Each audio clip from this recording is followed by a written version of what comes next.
Hello, everyone, and welcome to this bonus episode of the Hired Geek Podcast, episode number 152, with Dr. Dana Mitra, focusing on faculty success. Really appreciate this opportunity to dig in with an area that, obviously is a huge part of higher education, but I just don't really have much exposure and experience with. So I get a lot of these conversations, and so grateful for Dana and the work that she does in this space and all of her expertise. Definitely go connect with her to keep the conversation going, and go check out her new book, The Empowered Professor. Link out to that in the show notes. But without further ado, after this brief message from our sponsor, this is episode number 152, a bonus episode with Dr. Dana Mitra.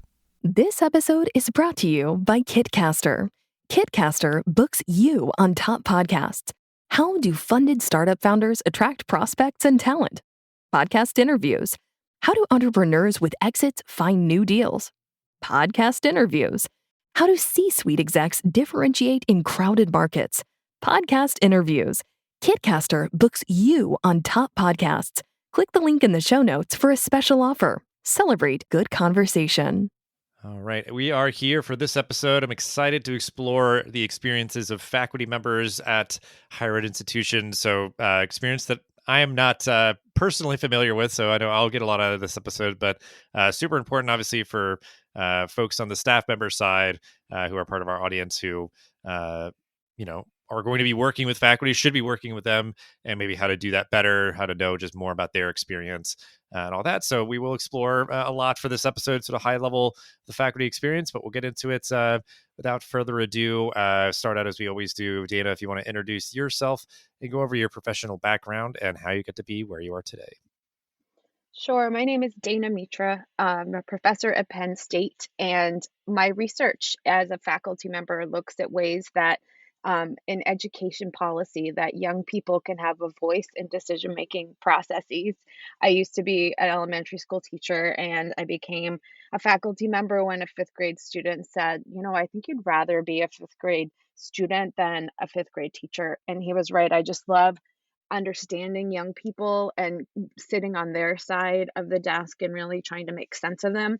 So I went back to get my PhD at Stanford in education policy, and I've been at Penn State ever since. And what I came to realize as I was moving through being a faculty member was that I needed support myself in understanding work-life balance and the purpose of everything. As somebody who has had success on the academic side, I got a lot of reward for reaching towards all the gold stars and accomplishing things. And after I got through all of my promotions and became a professor, I kind of hit that mid-career crisis of what is this all about? And so getting some coaching myself in terms of understanding what that looked like, I came to realize that the skills of a coach might be something useful for me to have, because I, as a leader, also from graduate students to colleagues to friends, have gotten called upon to help folks to discern and make sense of their own processes. So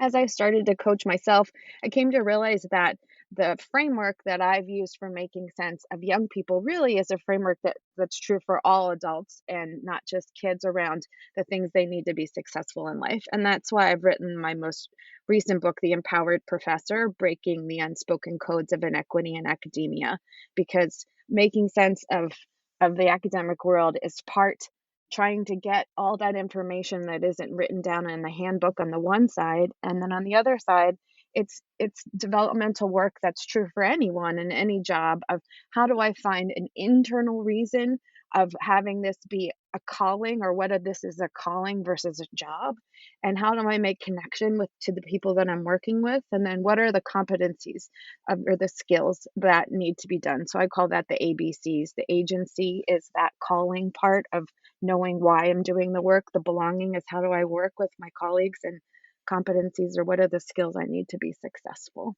So breaking the code and then the ABCs are the two pieces of the work that I'm doing right now. Yeah, that's very cool. I mean, I think just what I heard or sort of felt through a lot of what you do is like like an empathy, like that, even just like the idea is like, well, yeah, kind of getting around the desk and really, understanding the experience of your fifth grade students, and then kind of moving forward, working with faculty, and, you know, uh, wanting them to work better together and kind of have just better experiences themselves all around. So, Hmm. Hmm. yeah, I think that's really great. So again, it's an experience that is kind of foreign to me. So I always kind of like, to take a moment for folks that we have like yourself. And, I've done this with like some of the presidents we've had on the podcast as well. It's just like, what do you enjoy most about being a faculty member? Because, again, it seems like, education at large is sort of a calling for you, but, you did make that kind of deliberate shift to be a faculty member and been working in this sort of space for a while. So what do you enjoy most about this? Yeah, I think being a faculty member brings a lot of flexibility to the work that I do, and I have a lot of choice in the work that I do. So, being a mom of two kids who are now heading off to college, but I was able to create my work life in a way that I had a full-time professional job, but I could also be there for the soccer games, be there for the bus pickup. It meant I was working in the middle of the night a lot of the times as well as the morning, but there was a freedom around being able to create my schedule, and I really also appreciated a job in which I'm rewarded for the work that I do and not the hours that I'm doing it or where I'm doing it. So I can work just about anywhere and I'm rewarded on the quality of my job. That I think there's a trade-off in terms of freedom and power, for example, of being on the administrative side of a university, in terms of not necessarily having being right in the mix on decisions and kind of learning about them afterwards versus having that ability to make my own decisions. I also just, I'm an intellectually curious person. My whole life I've just loved to read, and I love the idea of questions, and I love the idea of knowledge. So the faculty responsibilities of teaching and learning and research and writing. I love writing. I love researching.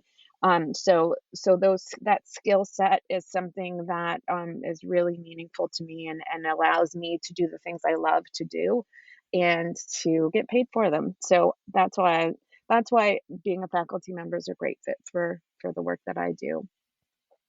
Well, yeah, and I think too, just like, because I think it's sort of interrelated in what you're speaking about there, like that, yeah, you get to focus in on sort of a concept or sort of a field of work and that sort of thing. Where, I guess for myself, I'm definitely more of like a generalist. Like I like just sort of dabbling in things, but certainly, for people who are called to be uh, faculty members at colleges and universities, like you can really deep dive on your specialization and yeah, just yeah, be curious and explore all the things. But yeah, and maybe I'll be so like I think like I found that to be a huge benefit as well, kind of working full time remotely, um, where yeah, like just kind of clicking into that space where uh, you can work when you're most productive. That is what you are measured on, and not just sitting in a cubicle twiddling your thumbs because it's just about kind of having your butt in your seat the whole time, just sort of the perception of productivity or those sort of things. So um, yeah, that's all great stuff. And I think maybe on the other side of the coin, because I think that all kind of speaks to sort of the broad day to day of being a faculty member.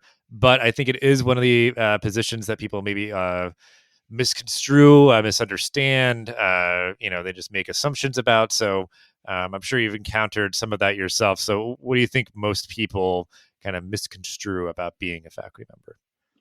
I think in the academic world, when I'm around provost and higher leadership and staff, there can be a sense that faculty act entitled, faculty are clueless about what's really going on. They're kind of in their own worlds. They can be very esoteric. And I think there's a couple of things that's important to understand if you work in academia from the faculty side. I think first of all, we are very detached from what's happening and why is happening. And I don't think there's often a lot of communication to faculty to understand reasons behind decisions. So we tend to hear about a lot of things at the last moment. And I think also as researchers, we're trained to be extremely logical, and a lot of what happens in bureaucracy has absolutely nothing to do with logic, and so it gets very frustrating. Um, there's also, I think, an assumption and an understanding in the bylaws that there is a shared governance practice that faculty are supposed to be involved in things. I think in the pandemic, especially, decisions have had to been made very quickly without as much transparency. You can't just show up to a meeting or things like that. So, um, a lot of faculty at a lot of places are trying to push back to try to preserve that shared governance and understanding around that. So, I think on the staff side in particular, there's a concept in policy we called a street level bureaucrat, and that's the face of the policy. And I think staff members often end up being the ones to deliver or explain to faculty members what is happening. And when things go poorly, faculty members treat staff as if they created the policy. They may not even agree with the policy. And I think a smart way to approach faculty is to say, this is the way, this is the decision that was brought forward to me, and I'm communicating it to you. Let's figure out how to move forward together, or how can I help you to make sense or to be comfortable in this framework. I didn't create it. I'm the one that's, assigned to help you move through it. Um, I think doing a little bit of reminding faculty that these hardworking staff members are not usually the ones that created the policy and are maybe even as frustrated as they are by certain things they're expected to do, allows everyone to be on the same team, and reminds faculty that they that there's a lot of frustration all around when something comes down. So I would say those are some things. I could go into more around those, but I think we're in a time where there's less resources in a university, there's more time crunching and pressure, and the structures that have been set up to make decisions are too slow often, and yet we need to how decisions get made is often more important than what they are.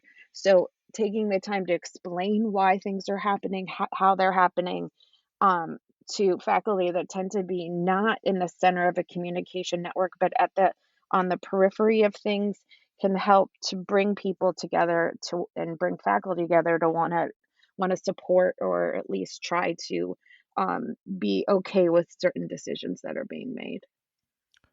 Yeah, absolutely.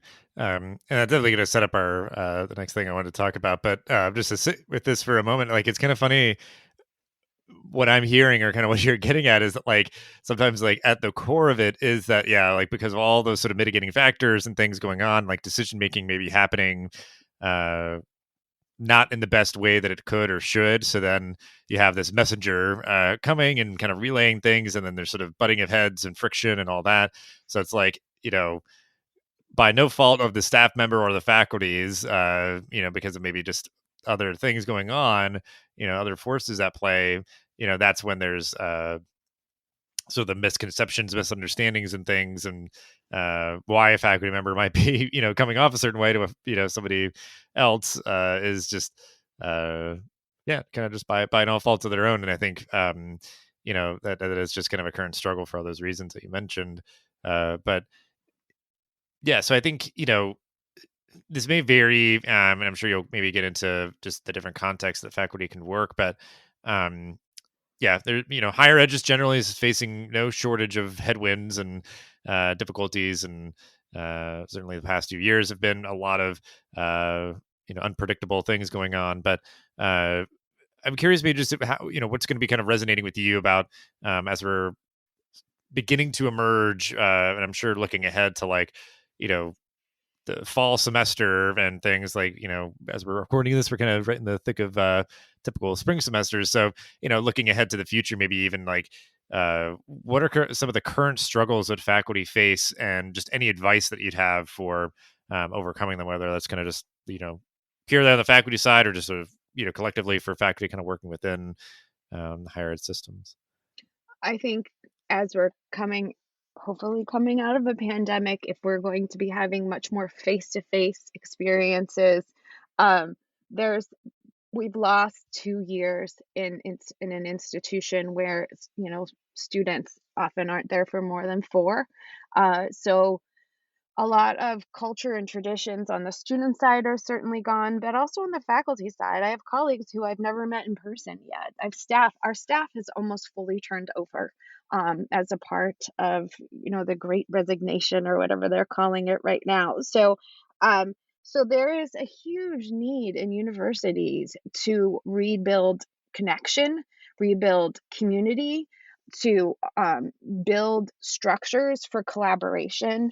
And, I think some of the most foolish things that have happened in my experience in universities, and this was, starting with the recession in the 2000s, is this kind of, you know, eliminating opportunities to have food and fellowship, for example, and the importance around um, of building community around a little bit of food, for example, or creating spaces to learn about each other beyond what happens in a Zoom conversation, to know what's going on in the broader parts of people's lives, really makes a difference in terms of when there is conflict or there are problems to solve, to see the whole person and to understand why people might have different reactions to things. So I don't know if universities have been particularly strong in building community in recent years. And certainly now that we're coming back, it has to be such an intentional focus in ways that we haven't before around new systems for doing that, but also kind of intentional ways to think about what that might be. So I think belonging and connection, in terms of the ABCs, the B around belonging is going to be the most critical as we make sense of what it's like to be back together, while being aware that there's a fatigue around not being used to being in front of people all the time anymore. And so there's going to be some effort around learning how to work together again. Yeah. Yeah, we can just pause there. I'm sure you maybe have some other stuff, but like I will kind of plus one that for sure is that I've been starting to get out, and it's been something that I always want to incorporate in a thoughtful way, working from home on my own, full time, and I've been doing that for the past 3 years, so even before everybody else kind of shifted too. So like um, it has taken more out of me these past couple of instances where I've had really a kind of high impact, intense socialization. But I'm like, yeah, I just got to get Hmm. my sea legs under me again, like that's Hmm. just part of it, and just earnestly, wanting to do it. And there's certainly going to be some inertia too for a lot of people. I think it's going to be harder for some people to kind of emerge and even kind of get out in the first place. And then just when they do, you got to respect everybody's be a little rusty, maybe be a little lower energy, or maybe people just being at various energy levels. But I think that's just such a great point, though, that I think prior to this, many people with their workplaces may have like taken for granted that like really intentional, like you said, like let's all just come together to break bread just for the sake of it, because like sometimes it's just like, well, we're all working together, we're all in the same office and all that, and you might sort of, you know, somebody brings in something to eat and people are just kind of like, you know, grab a bite, take it back to their desk, eat lunch at their desk, or, those sort of things. But like being like, hey, let's block off time. Let's do like happy hour, lunch, coffee break, like whatever it is. This is social time, like, because yeah, we've been without it entirely for 2 years. So, uh, as much as, you know, doing these things over video calls, is trying to help kind of uh mitigate the damage, like uh, I didn't partake in a lot of that because I was kind of just like, oh, I'll just keep biding my time, and yeah, I mean now, like, because of just been sort of like stir crazy, ready to get out, and just realizing though it does take a lot to kind of get back into the rhythm. So I appreciate you sharing that. So is there Hmm. anything else, I guess, that you're sort of seeing, I guess, as some of those like the struggles as yeah, because we are in such a like a weird place, because it is like a Right. lot of like mask mandates and things are relieving, but certainly not through the pandemic in its entirety, but I think we're, hopefully looking forward with a much more optimistic lens than we had, in months prior. Yeah, I was just listening to a podcast where Dr. Donald Sull and Charlie Sull, who just came out with an article on MIT Sloan Management Review about this whole idea of the Great Resignation, and that it's toxic culture that is the main reason people are leaving. And one of the most important ways they said to try to bring that back around was related to this issue of collaboration and social opportunities at the workplace. Um, and also, we're going to have to think about what distance and hybrid work looks like, and particularly for staff. I think there's been a lot of resentment over time that faculty work wherever they want all the time, but staff are always expected to fully be in the office at all times. And so, what is that going to look like going forward for universities? I think is an important question. And can certain things happen in more hybrid formats going forward, and when they've always had to be right there in person, like dissertation defenses and things like that. So, I think there's a lot we're going to try to be making sense of around what workplace looks like. How do we create universities that are vibrant and don't feel like empty buildings like they often do right now? But also be aware that, there might be some need to balance some hybrid work going forward for all parts of a university, not just faculty. We've been doing hybrid work forever. So, there's gonna need to be some balance around that, I think. Because I guess that makes me think like a bit too of like, yeah, I'm huge on sort of what I think in the near term will be definitely a lot more um, of kind of the hybrid university, and doing things where you can kind of flex it as needed, or as it's maybe just better served for various things. So some, I know some offices and teams are doing just occasional work from home days as sort of a set thing, or as folks need to, and they can still keep up with things that are going on. And then, like I said, like there's dissertation defense, like it could be just like as needed, somebody could, toggle into that modality for things. And certainly a whole other episode, but like, for students as well, just like accessing services and taking their courses, and, things aren't so kind of locked in. But yeah, we kind of all saw what was possible, all matters of life really, but for faculty and staff, just institutions at large, seeing that, yeah, you kind of have the tool and sort of the ability to uh, utilize kind of the hybrid format uh, in whatever way makes sense. Every team's going to be different, but um, there was not much of it 2 years ago, and I'm glad to see just a little bit more of it, because I think it is just good for team morale, and then just for everyone to be able to keep doing the work and keep getting access to what they need to, uh, no matter where they are. So And you have to balance that with how are we building trust and community? And so how do you do both at the same time? Because without that sense of trust, which I think comes from spending time together, understanding one another, having the extra space in meetings to explain how things are happening and why, that is really important in terms of morale and in terms of service to the university and the institution. So both are going to need to happen at the same time somehow. yeah, definitely agree. I mean, just with anything, the care and consideration that goes into implementation is something I've been thinking about a lot.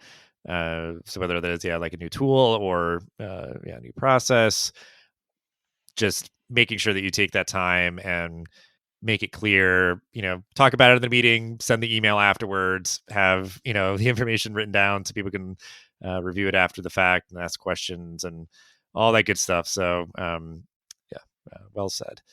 I think this is kind of the biggest question that I wanted to, spend some time with, is really just like, what advice would you give to staff members working with faculty? I think we've already sort of been touching on it, but if there is just like, one important thing, one best tip, or just if you want to cover a couple of different things, yeah, we can kind of sit with this one for a little bit.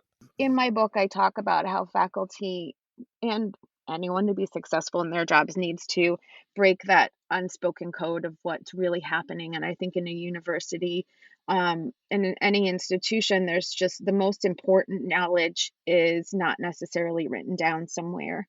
And what I try to teach faculty is that usually the best staff members are the ones who have all the keys to the code.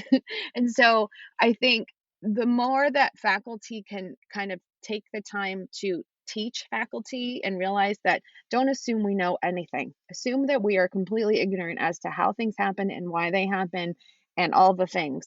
And try to teach us why or how or what's going on or give us more background, then we're able to hopefully be able to be more helpful and not ask as many strange questions.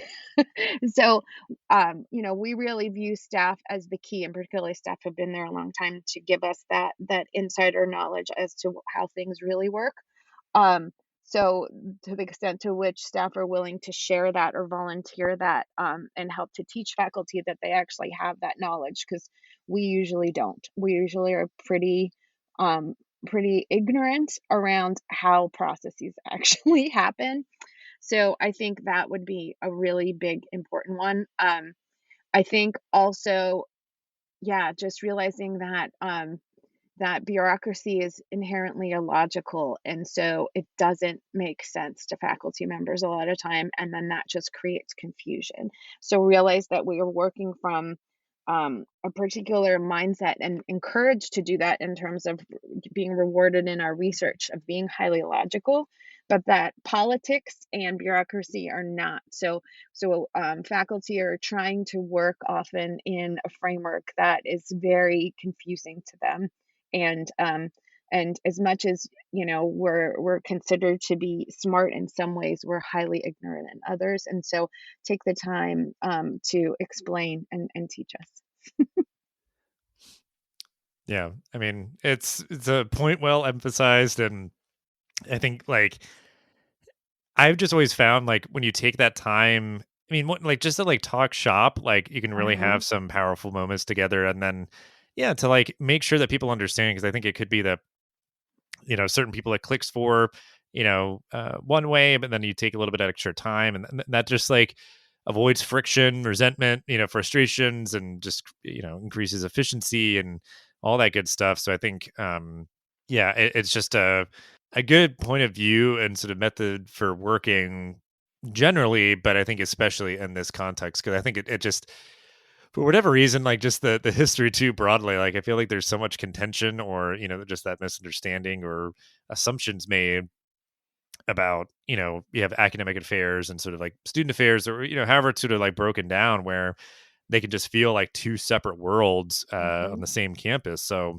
Mhm. anything to bridge those gaps, create opportunities for engagement and kind of mutual understanding. And yeah, I mean, even those like social times, where it could be there, it's just like, this is for the university community. It's not just for, any one segment of it. Well, I think on everything that we've covered, I always like to give an opportunity, certainly we'll have ways to connect with you and your work and your book. But anything else, resource wise, things that are grabbing your attention on this topic, yeah, like books, articles, podcast, etc. So that we can include it in the show notes. Um, I tend to be really inspired and learn a ton from Brene Brown and her Dare to Lead podcast. And I think um, folks from the university administrative side of things would really benefit a lot from understanding um, that sort of leadership perspective and her Dare to Lead book. I think one component from that I use in this book is just this idea of what are the core values by which we live by, and how do we know what they are, and can we share them with others so that we can understand one another better in terms of negotiation and working together in terms of leadership. I think that is an incredibly helpful thing. I go back to core values a lot in my coaching as well, around that idea of purpose and what what is the work that we do as leaders in the workplace that charges our batteries versus drains them. And I think that the work that charges our batteries aligns closer with our values, closer with what we feel that we are um, brought here to do what our purpose feels like. And so the extent to which we can understand what other people feel that their talents are, their values are, the more we can really pull them into work that is meaningful. But also as a leader, it can help to model reflecting what that looks like. And another piece of that is she talks a lot about vulnerability in the workplace, which requires an enormous sense of trust, but it also requires leadership in universities and anywhere to be willing to talk through the mistakes that have been made and the struggles and not just the successes. And it's modeling that process and bringing people in and taking the time to have collaborative and shared governance and making sure again the how of decisions matters a lot. So I think Brene Brown is a really great resource of not just herself, but then the podcast brings in all the all the great leadership gurus in an extremely thoughtful way. And since she's a faculty member or has been, she brings a real research base to it that I think is different than other leadership podcasts out there. Yeah, I mean, this is not the first time that she's been mentioned as a great resource, because I think in this context, like, there is certainly an aspect of vulnerability, of acknowledging, misunderstandings, shortcomings, frustration, feeling comfortable to voice those, and discussing how they might have come about, but also working in earnest to make them better, which can be kind of messy and hard, but is important work, because I think there's some level of like weird warped like social contract where there's just sort of like, just avoid each other, ignore each other, and just like pretend like there's no problem because there's like no relationship. Like it's just, so it's like, you could just keep your head down and just sort of like, keep on moving on. And then, yeah, it's like, the world keeps turning. But yeah, I mean, there's a reason why, there's sometimes these gaps in the working relationships between faculty and staff. And I think they're not insurmountable gaps, like oftentimes I think it's just because there's just a void of engagement. So I think that would be a great resource, especially if folks are feeling kind of vulnerable or anxious around wanting to kind of try to kickstart, catalyze a relationship that maybe was not super strong to begin with. That is going to be, I think, some helpful guidance and structure to how to kind of persevere through the messiness of rebuilding some of those relationships and everything. So I think another really important concept that I really want to push with higher education is this notion of coaching as a professional development tool. Coaching has been used in the executive world for a very long time. It's not just for C-suite, but for all levels of leadership training. And the idea of coaching is, first of all, a much more individualized experience of meeting somebody where they are, but it also is this notion of helping people to define themselves as leaders or define themselves as faculty members. Um, there are increasing numbers of universities that are allowing faculty to use their startup funds to hire a coach, and not just leadership coaches, but writing coaches, and also folks like me who will really try to help academics to puzzle through the system that's very complex. And whenever someone, whether it be a staff member or a faculty member, gets a poor performance review or what have you, um, often that person investing in that personalized um, partnering with a coach is money that allows retention to be successful. And you know the churn of people is far more expensive than the amount invested in trying to help someone to find their way and be successful. So we're seeing it being used more in higher ed, but I think the broader embrace and encouragement of faculty using their funds to use this. And when promoting, faculty are often then brought into the administrative side of things. And that transition is one that needs some personalized support. So leaning into that acknowledgement that there's some training and transition needed, and to invest in that so that it's successful is is a really valuable concept that the um, corporate side of things has known for a long time, but higher ed is just starting to understand the value.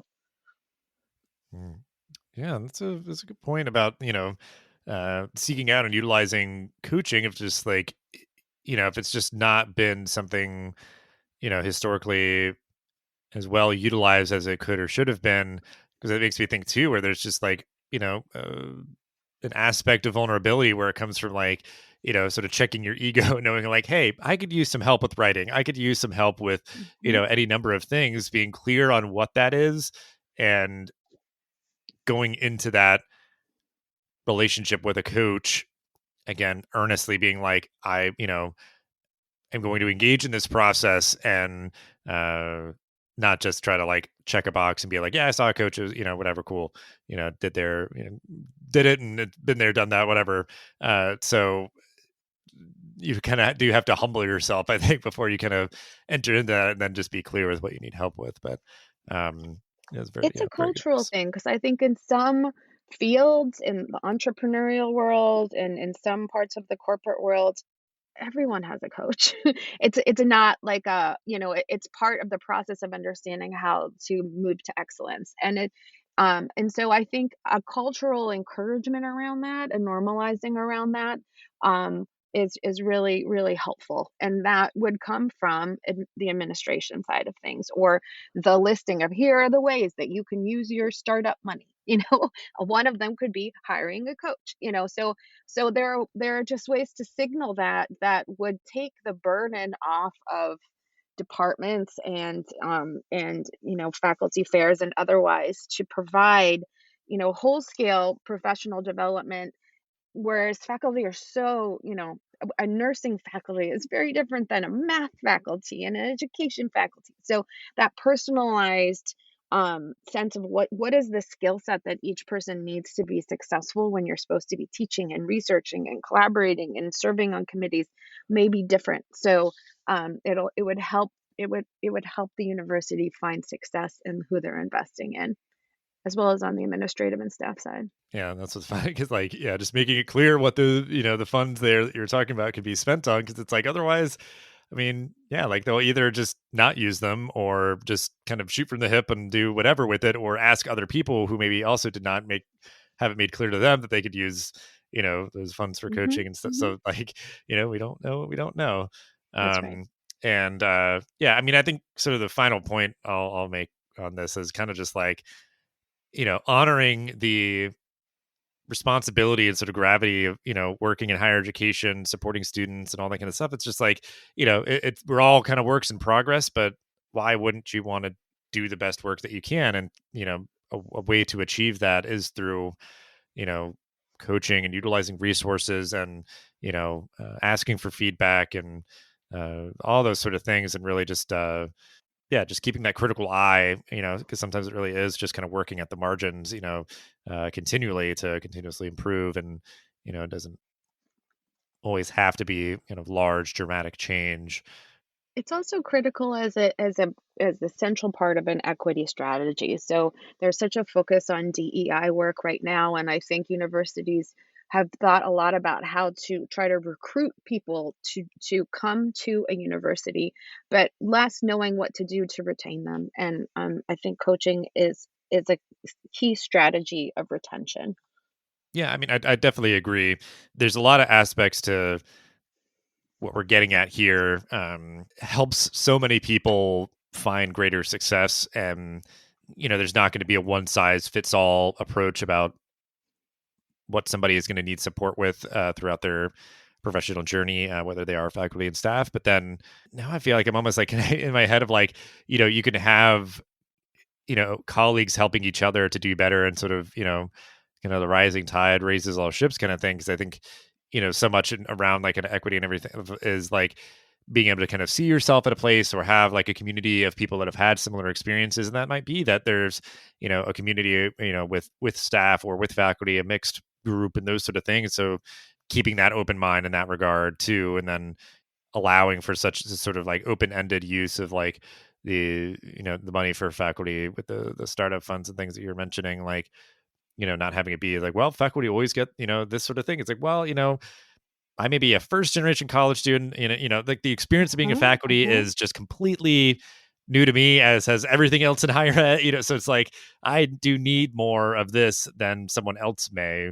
So I just like the idea of really empowering each person to get the support that they need to be successful, and then all the other things we've mentioned, around founding community at your institution, and so much good stuff. And as we wind down, I think we've already like had maybe a couple of great kind of calls to action and stuff here, but I'll let you have the final word. Any final thought or call to action on this topic to end the episode? I would say, in terms of a call to action, I would just suggest that anyone really think through, as it's this time where we're trying to make sense of what is our next steps in terms of our own relationship to our work. What is that piece of the work that really, really inspires us and brought us to this in the first place? How can we bring that forward and shine it more? And how can we encourage the people that we work with to help them to think through and make that connection again? It's almost like we're rekindling relationships coming out of the pandemic. And also realizing that we just need to be more sensitive to one another, a little kinder and aware, as you were saying earlier, that we're learning how to function together again. And what gifts or what strengths do you have around, and what responsibilities do you have, or what privileges do you have in a space to encourage and support others as they are trying to make sense of this new world as well? Absolutely. Well said. I think that does tie together a lot of what we're talking about. I think we have this opportunity as things have kind of reset. And, I'm very thankful that kind of society was moving in a good direction, as incrementally as it was, towards being more inclusive of more people. And with this opportunity to kind of reset, it's, really trying to embody that mindset that you just said of, being more welcoming and encouraging and supportive of what people need.